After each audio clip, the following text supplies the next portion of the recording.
Bienvenidos a este recorrido por la historia de la educación en Venezuela durante el siglo XX. En esta oportunidad revisaremos el artículo Siglo XX venezolano, perspectivas del sistema restrictivo a la educación de masas, por Gustavo Bahamonde.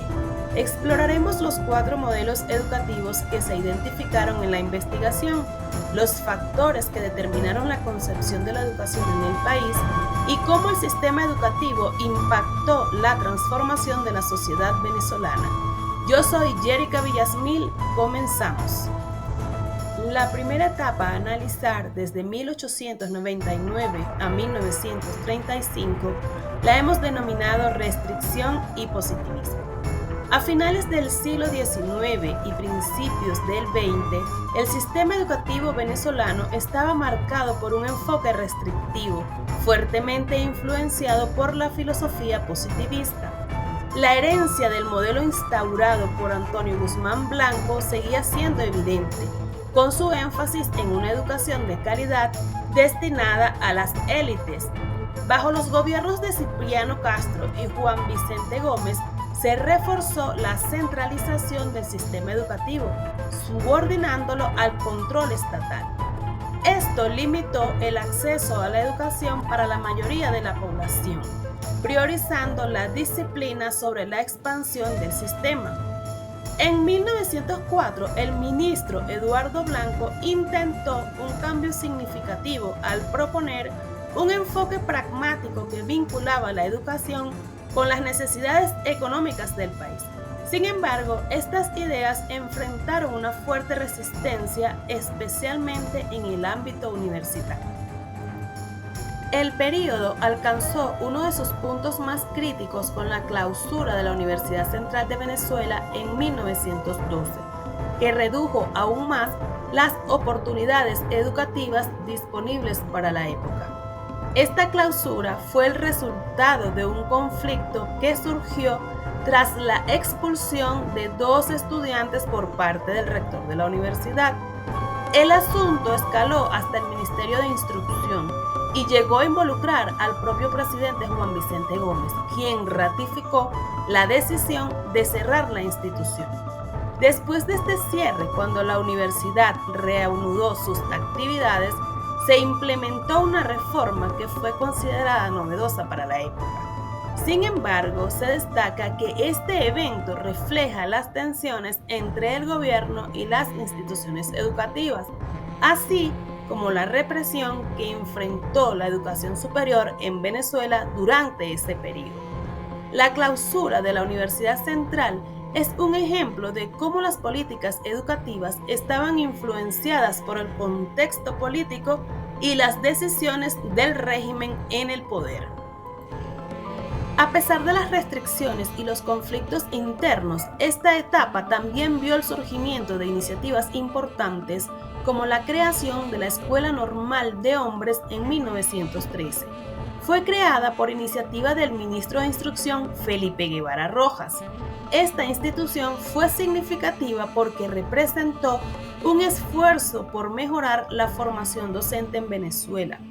La creación de la Escuela Normal de Hombres se enmarca dentro de un contexto más amplio de reformas educativas que buscaban modernizar el sistema educativo del país. Además, la Escuela Normal de Hombres fue parte de un movimiento más amplio que incluía la promoción de nuevas ideas pedagógicas y la necesidad de formar maestros capacitados que pudieran implementar métodos de enseñanza más efectivos. Este proyecto sentó las bases para futuras reformas educativas, aunque la falta de recursos y las tensiones políticas continuaron frenando el desarrollo del sistema educativo en Venezuela. El segundo periodo a estudiar va desde 1936 hasta 1958 y lo hemos denominado democratización y la escuela nueva. La muerte de Juan Vicente Gómez en 1935 marcó el inicio de una nueva etapa para Venezuela, caracterizada por la modernización y democratización del sistema educativo. Bajo el liderazgo de Eleazar López Contreras, se implementaron reformas clave como el Programa de Febrero, que buscaba expandir el acceso a la educación y preparar al país para los desafíos del futuro. Un hito importante en este periodo fue la creación del Instituto Pedagógico Nacional en 1936, una institución fundamental para la formación de maestros y la profesionalización del magisterio. El establecimiento del Instituto Pedagógico Nacional fue impulsado con la asesoría de una misión pedagógica compuesta por profesores chilenos, españoles, estadounidenses y puertorriqueños. Este proceso fue apoyado por figuras destacadas como Mariano Picón Salas y Rómulo Gallegos, quienes jugaron un papel clave en la creación y desarrollo del instituto. Este avance fue acompañado por el auge de la filosofía de la Escuela Nueva, que priorizaba la libertad, la creatividad y el desarrollo integral de los estudiantes, alejándose de los métodos estrictos del pasado. Además, surgieron organizaciones como la Federación Venezolana de Maestros, que se convirtieron en una voz clave para abogar por mejores condiciones laborales y la dignificación de la profesión docente. Sin embargo, los retos seguían siendo significativos. En 1936, el analfabetismo afectaba al 80% de la población, lo que subrayaba la necesidad de una reforma educativa más amplia. A pesar de los avances logrados durante esta etapa, los cambios políticos de finales de los años 40 interrumpieron la consolidación de esta reforma, dejando desafíos importantes por resolver en el camino hacia un sistema educativo más inclusivo y efectivo. La tercera etapa a estudiar va desde el año 1958 hasta 1980 y la hemos denominado masificación educativa y políticas democráticas. La llegada de la democracia en 1958 marcó un antes y un después en la historia educativa de Venezuela. La educación se convirtió en un eje central para el desarrollo social y se estableció como un derecho fundamental para todos los ciudadanos. Este cambio fue impulsado por los compromisos asumidos en el Pacto de Punto Fijo, que priorizó la expansión del sistema educativo desde el nivel preescolar hasta la universidad.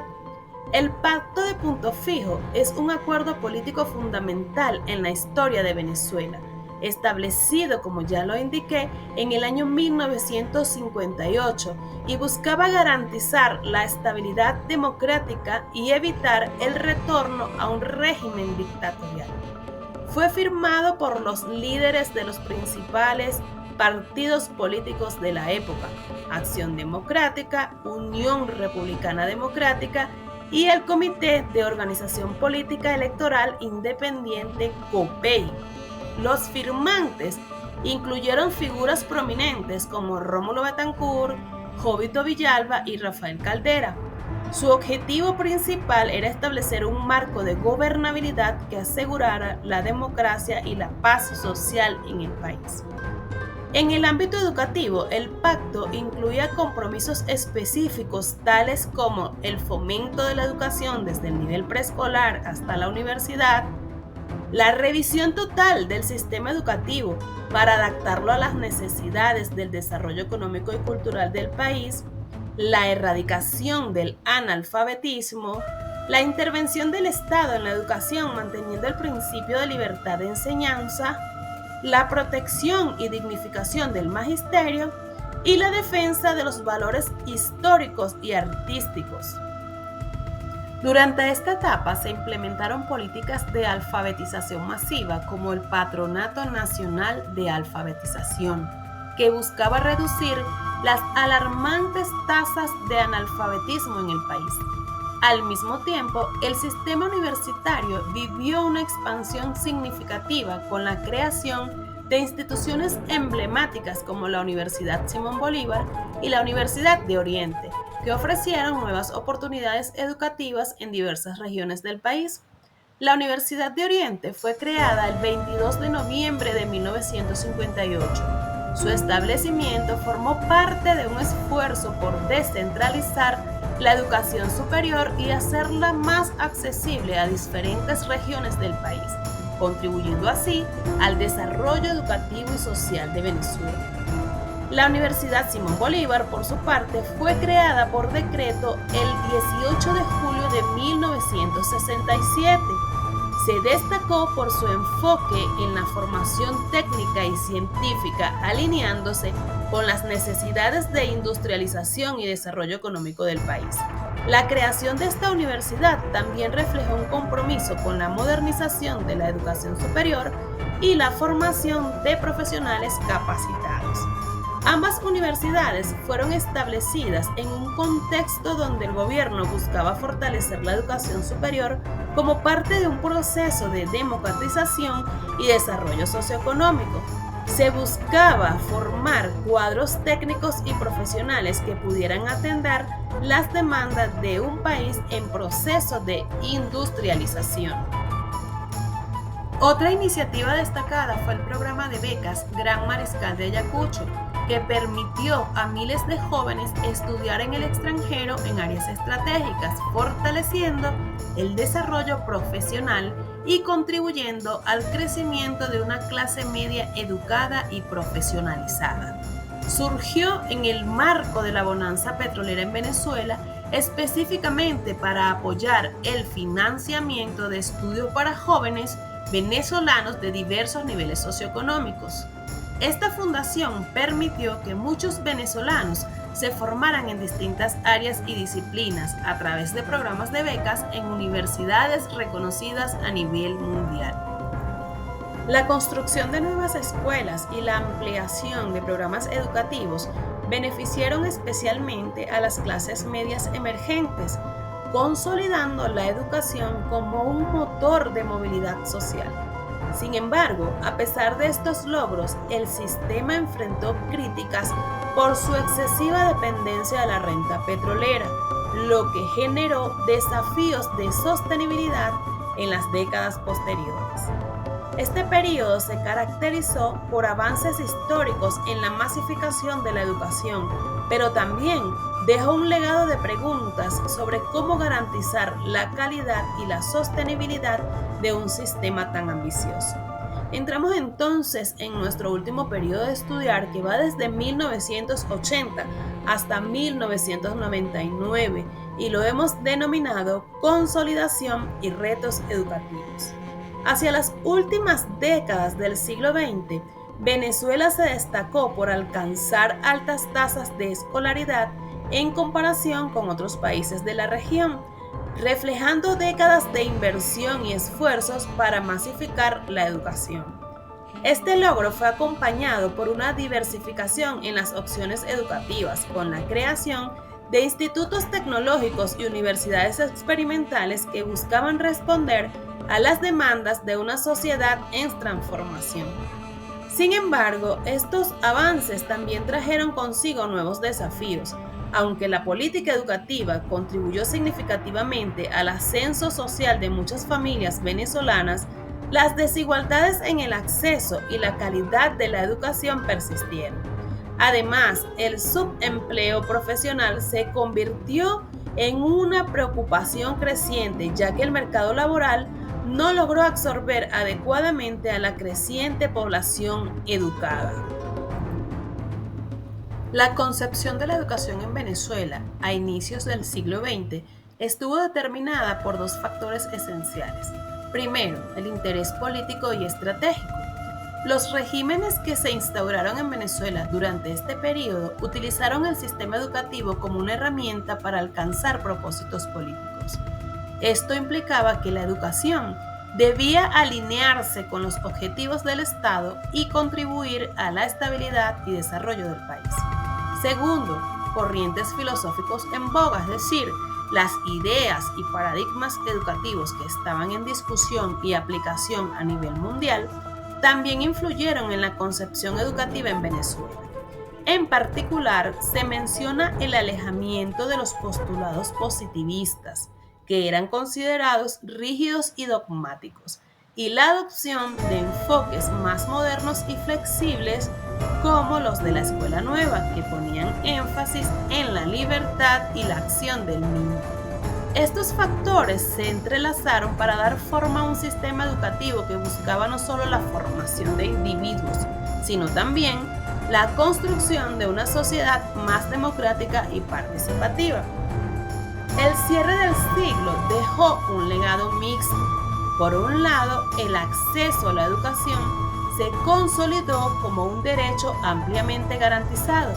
Por otro lado, la equidad y la calidad del sistema educativo permanecieron como tareas pendientes, reflejando las tensiones entre expansión y sostenibilidad en un contexto de limitaciones económicas y sociales.